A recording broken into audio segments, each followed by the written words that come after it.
ሩዬ እንግዲህ ስትጨነቅ ብላ ዛሬ አማቷ በስተመጨረሻ መጣች። ኪራና ጽናት ከገቡ በኋላ ወደ ቤታቸው መጣች። ግን ያው እንደፈራቸው አይደለም። በሳቅ ሞትኩ ዛሬ የመራዊት መደናገጥ ማለት ነው። እንዴ ምነው ልጅ ቆመሽ ቀረሽ እኮ አለች።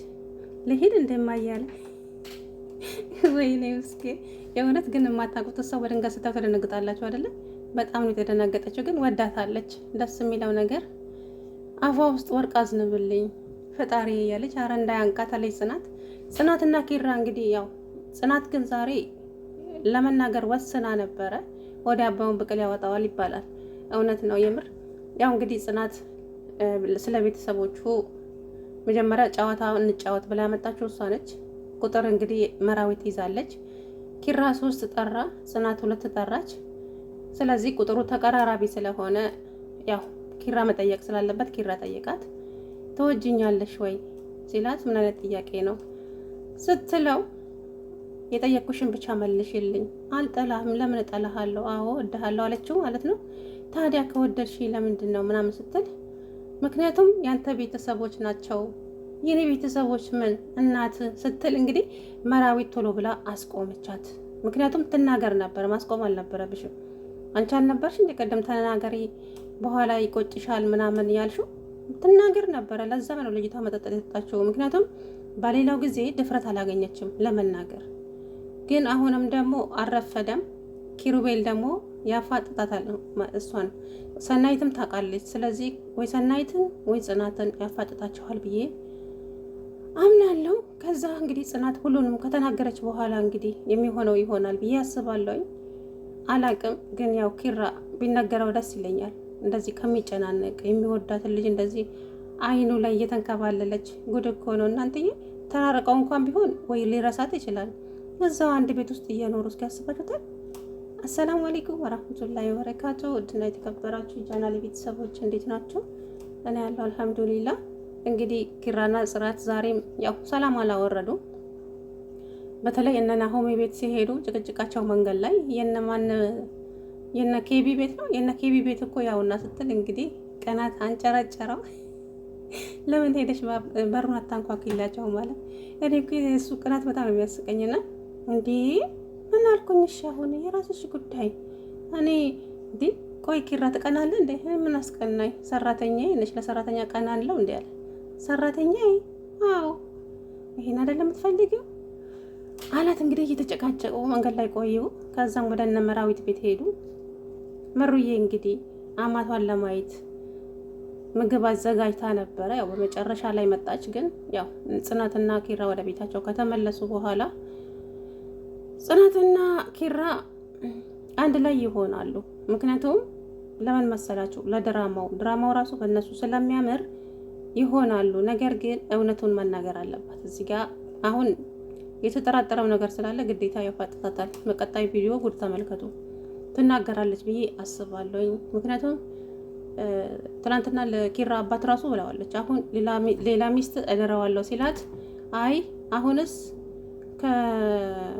ከሚቀኑት መሀል አንዷ እኔ ነኝ አለች ማለት ነው። ምክንያቱም ከአሁን በኋላ ሌላ ሰው እንዲድሩት አትፈልግም። እሷ ታፈቅረዋለች። ስለዚህ ለኪሩቤል አባት እውነቱን ንገሪ ብላታለች መራዊት ማለት ነው። እሺ ብላለች፣ ትናገራለች ብዬ አስባለሁ።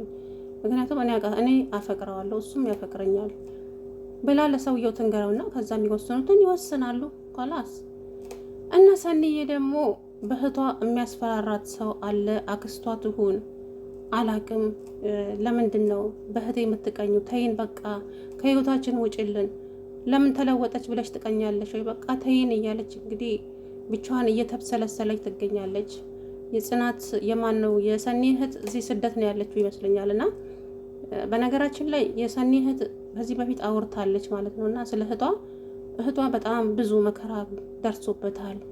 እንትን በፍቅረኛ በብዙ ነገር እና ያንን ነገር አሁን ያንን ሁሉን ነገር እርግፍ አድርጋ ያው ቤቱን እያከራየች ሰኒ ቤት ውስጥ ትኖራለች ማለት ነው። እና አሁን ደግሞ አክስታቸው ትሁን እኔ ሌላ እህታቸው ትሁን አላውቅም እየጨቀጨቀች እንግዲህ እየደወለች ጨቀጭቃታለች። ተይን በቃ ከህይወታችን ውጪልን፣ ከእናንተኛ ምንም አንፈልግም፣ እህቴ ለምን አለፈላት ብለሽ ነው ወይ እያለች እንግዲህ እያለቀሰች ትገኛለች ማለት ነው። እንጂ ከቤትም አትወጣም።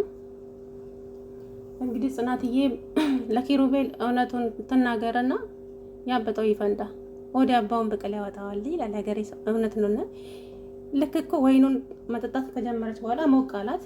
ይብቃሽ ይብቃሽ ጽናት እንዴ ሞቅ ሊልሽ ነው እንዴ? እችን ልጅ እንዴ በቃ ጨዋታ ትችላለች፣ ሁሌም ላስከራት እንዳለ ኪሩቤል። ከዛ ለምን አንድ ጨዋታ አንጫወትም ማለት ጽናት። ከዛ እንግዲህ ጨዋታውን ጀመሩ። መራዊት ግን የምር ማስቆም አልነበረብሽም፣ ትናገርና ይለይላት ነበረ ልጅቷ ማለት ነው እንዴ። እሷም ተጨነቀች እኮ እውነት። አሁን ኪሩቤል አውቃ የጠላችው ነገር ነው የሚመስለው፣ ግን አይደለም። እንግዲህ ያንን ጨዋታም ቁጥር ይዘው ነበረ። ጽናት 2 ቁጥር ጠራች፣ ኪራ 3 ቁጥር ጠራ፣ ናሆሜ 8 ጠራ። እንግዲህ ሁለቱ አሸናፊ ሆነዋል። ምክንያቱም 2 እና 3 ያው ተቀራራቢ ስለሆኑ ኪራ ጽናትን መጠየቅ ቻለ ማለት ነው። እንግዲህ ያቀረበላትም ጥያቄ ትወጅኛለሽ የሚል ነው። ምን ማለት ነው ስትለው የጠየኩሽን ብቻ መልሺ አላት። እሷም ደግሞ አዎ ምን ማለት ነው እወዳለሁ፣ አልጠላህም፣ ለምን ብዬ ጠላሃለሁ፣ ጠላህም አልችልም ስትለው ታዲያ ለምን እንደዚህ እንትን ያለሽ ምናምን ሲላት ምክንያቱም ቤተሰቦች ናቸው። ቤተሰቦች ምን ሲላት እናትክ ስትል ነው እንግዲህ እዚች ጋር ነው ያስቆመቻት። ያንን ጊዜ ግን ማስቆም ሁላችሁ ማፋጣችሁ ምን እናቱ ምን ብልትሉ ኖሮ እች ልጅ ሞቅ ስላላት ሁሉንም ነገር ትናገር ነበር። ሲጀመር አውቃን የጠጣችው እሷ ድፍረት እንዲሰጣት ማለት ነው። እና ያው በቀጣይ ግን ትነግረዋለች ብዬ አስባለሁ። ኪራ ግን ከዚህ የበለጠ መጎዳት የለበትም፣ እሷም ጽናትም መጎዳት የለበትም። ለኪራ ብቻ አይደለም አዘኔታችን፣ ጽናትም እየተጎዳች ነው በዚህ መሀል።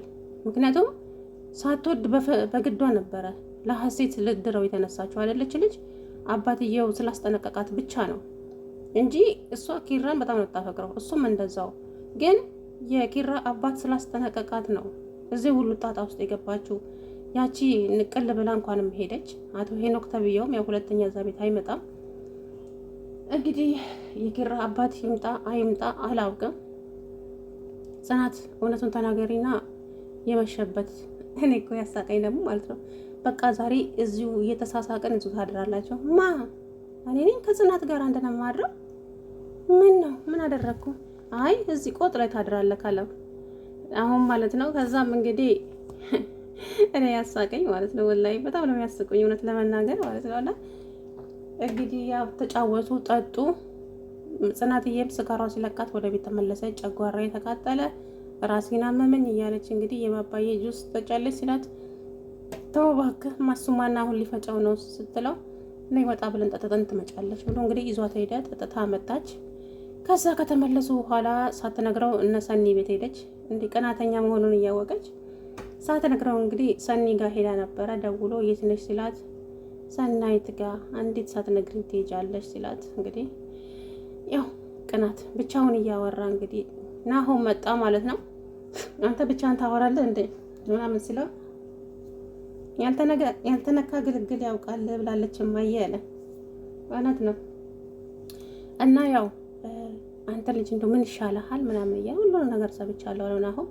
ከዛም ኪራ የውልክ ጽናት የሆነ የደበቀችው ነገር አለ፣ በጣም ትልቅ ነገር ማለት ምን ማለት ነው ሲለው ቅድም እንኳን አላየህም እኛ ቤት ቤተሰቦች እናት ስትል መራዊት አስቆመቻት የሆነ ነገር አለ ሲለው፣ ስለዚህ መራዊትም ታውቃለች ማለት ነው ሲል ኪራ አዎ ታውቃለች። እንደዚህ አይነት ነገር ጥያቄ ስጠይቃት አንቺና ጽናት የደበቃችሁት ነገር አለ ብዬ ስጠይቃት ወይ ትቆጣለች ወይ እንቅልፌ መጥቷል ብላተኛለች። ተው ችግር የለውም እኔ ማንን ማፋጠጥ እንዳለብኝ እኔ ነኝ የማውቀው ብሏል። ጽናትን እርግጠኛ ነኝ አፋጦም ቢሆን በዱላ ትናገራለች ማለት ነው ለምን እንደዚህ እንዳደረገች ማን እንደዚህ እንደሆነ። ያው በቃ አባትን እንደዚህ ብሎኛል፣ እናትህ ያንተን ደስታ ትፈልጋለች። ስለዚህ እናትህ ያንተን ደስታ ትፈልጋለች፣ አባትህ ደግሞ አሴትን እንድታገባ አስጠንቅቆ ነግሮኝ ነበረ። በቃ ይሄን እውነት ነው ካንተ የደበኩት ለኪራ እንዳትነግሪው ስላለኝ ነው አባት ብላ መናገር አለባት። ከዛ እንግዲህ ኪሩቤል የሚወሰነውን ውሳኔ ይወስናል። ግን ደግሞ በእናቱ ህመም ይደነግጣል። በጣም ነው የሚደነግጠው በእናቱ ህመም። ይሄ ህመም ማለት በጣም ትልቅ ህመም ነውና አላህ ይጠብቅ ብቻ። እስቲ አላህ Subhanahu Wa Ta'ala እንግዲህ እሱ መልካሙን ያሰማል። ጽናትና ኪራዬም እንግዲህ አንድ ላይ ይሆናሉ ብዬ አስባለሁ።